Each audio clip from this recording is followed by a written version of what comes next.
बिस्मिल्लाहिर्रहमानिर्रहीम। रात को मैंने एक ख़बर दी जिसमें मैंने आप लोगों को बताया था कि एमक्यूएम के कारकुनान ने तहरीक लब्बैक पाकिस्तान के कारकुनान के ऊपर हवाई फायरिंग की, जिसके नतीजे में तहरीक लब्बैक पाकिस्तान के कई कारकुनान ज़ख्मी हुए। इस खबर को लेकर मेरे पास मुकम्मल तफसील आ चुकी है। पुलिस का इस हवाले से क्या मौक़िफ़ है, कुछ मनाज़र भी मैं आप लोगों को वीडियो में दिखा रहा हूँ। आप लोगों को ये भी बताऊँगा कि ये सारा वाक़या हुआ क्यों, एमक्यूएम के लोगों ने फ़ायरिंग क्यों की, तहरीक लब्बैक पाकिस्तान के कारकुनान ने इनसे बदला कैसे लिया। ये सारी चीज़ें आज की इस वीडियो में आप लोगों को डिटेल के साथ बताऊंगा। लेकिन वीडियो शुरू करने से पहले आप लोगों से यही गुजारिश है, अगर आपने अभी तक वीडियो को लाइक नहीं किया तो वीडियो को लाइक कर दें, चैनल को सब्सक्राइब कर लें ताकि हमारी हर नई आने वाली वीडियो आप लोगों को बर वक्त मिलती रहे।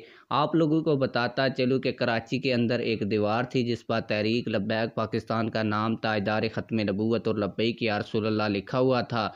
इस चीज़ को मिटाकर एमक्यूएम के कारकुनान ने किया ये कि अपने जलसे की जो एडवर्टाइजमेंट है वो लगा दी और वो चीज़ें लिख दी, और जो तहरीक लब्बैक पाकिस्तान का लिखा हुआ था उसको मिटा दिया गया। फिर तहरीक लब्बैक पाकिस्तान के कारकुनान को जब पता चला तो वो इस जगह पर पहुँचे और उन्होंने कहा कि ये जो इलेक्शन कमीशन ऑफ पाकिस्तान ने कानून बनाए हैं कि कोई भी जमात दूसरी जमात का पोस्टर नहीं फाड़ सकती। जहाँ पर किसी और जमात का नाम है उस जगह के ऊपर उस जमात का नाम मिटाकर आप अपना नाम नहीं लिख सकते। तो हम दोबारा जो है वो तहरीक लब्बैक पाकिस्तान का नाम लिखेंगे और जो चीज़ें यहाँ लिखी गई थी वही लिखेंगे। इस पर एमक्यूएम के कारकुनान जो है वो गुस्से में आ गए और उनके पास हथियार भी थे, तो उन्होंने फायरिंग से वहाँ पर भगदड़ मची और भगदड़ की वजह से कुछ लोग वहाँ पर ज़ख्मी भी हुए।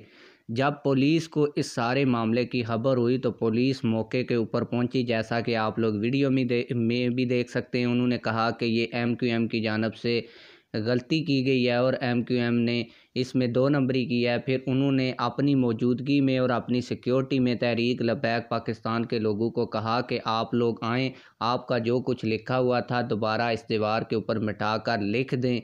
ये सारा मामला हुआ है। उसके बाद एमक्यूएम के कारकुनान के ऊपर क्या एक्शन लिया जा रहा है पुलिस की जानिब से ये नहीं बताया गया। अभी तक इस मामले की एफआईआर भी एमक्यूएम के कारकुनान के ऊपर दर्ज नहीं हुई।